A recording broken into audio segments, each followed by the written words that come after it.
Do you want to know how to make this awesome track just for marbles? Well, I'll show you today. This would usually cost around $500 online. 3D print it, it's way cheaper. This is modeled off from SUZUKA.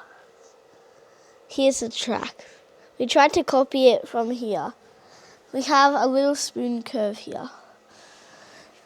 And if you look there, it's right there.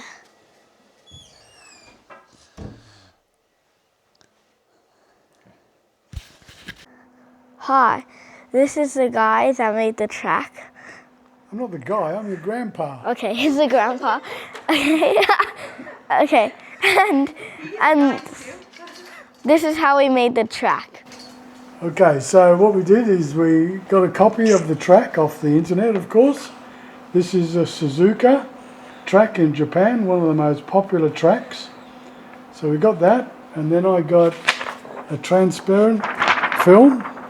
I put that on here, and I traced it, okay? Like that. Now, I use this old school projector. See this? And then what I did is I put the film on the projector, and then I projected it onto a large piece of plywood. Okay? And then I marked on the plywood that shape, and that's how I drew the track on the plywood. Okay, so this is the track, and I chose to make it out of 9mm marine plywood. And I chose that because I can get a large sheet, so this whole track is effectively in one piece, but also the plywood is very strong. If I'd made it out of MDF, I'm sure it would have broken when I pick it up. I can pick the whole thing up now and carry it in one piece and then set it up anywhere I like. So yeah, the plywood worked really well. Now the edges are just made from a soft pliable plastic. See here? Oops. You can see that. It's quite flexible. It was actually an angle, PVC plastic angle, and I cut it into strips on my table saw in the workshop.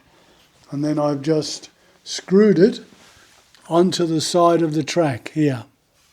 And you can see it can go around very tight bends, and that works very well. I'm very happy with that. The file that contained all the information for the conveyor belt, it's a very good file.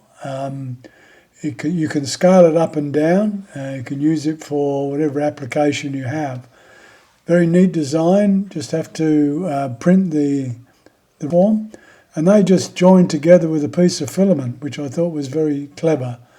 And then it has, things like this, the cog to drive the mechanism, top and bottom. So yeah, very, very good. I'm very grateful to the guy that designed this. I think it's 3-core. And we printed it all on our A1 Bamboo Lab A1 Mini. Finish.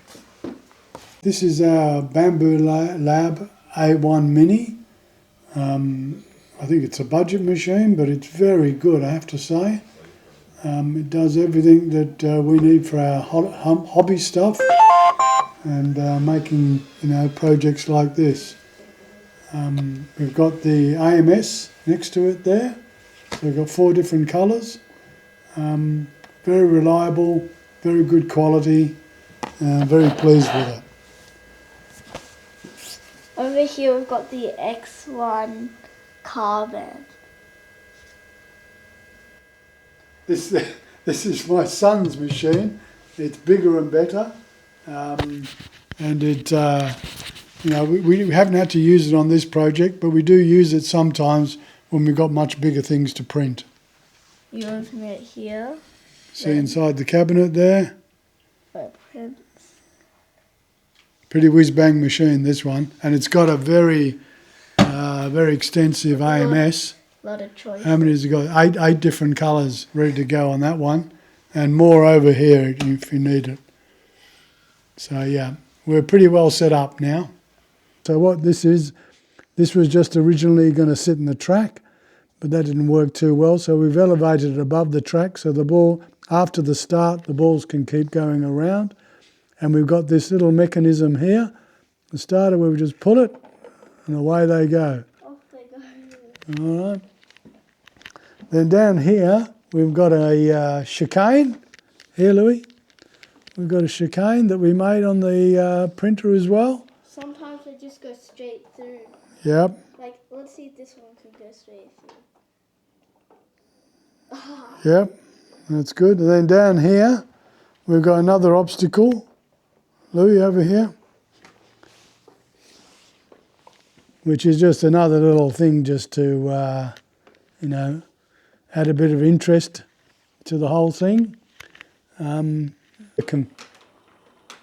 we're going to talk about the conveyor belt. And you can see here that it works quite well. We've got a simple motor, which is quite a gutsy little motor actually. It's low speed. Got a speed controller there, which we don't really use. We have it flat out all the time, really. But it's a gentle speed, gives a nice gap between the runs. Now, the critical thing is down here. You see, when you start something like this, you've got to start with the size of ball that you're going to use. We're using 14mm balls. And you can see it's important to have the right size ball, because if they're too small, they're just going to drop down there.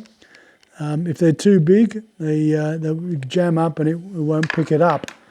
So this has got to be just wide enough so that the balls can hit there and get scooped up. And at the top, the same. When it comes over the top,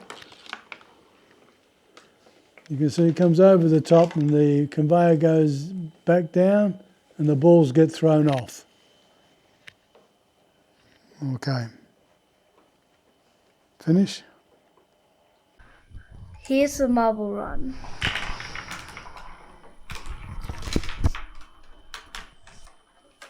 Up here we have dark. Here they go. Now I'm going to just show you what it feels like for them. Oh. Last lap. Whoever wins this lap wins the whole game. I think it's glass, Louis. Like some people all the way down there. Okay, here's glass taking off right now. Yeah, no one's going to beat glass.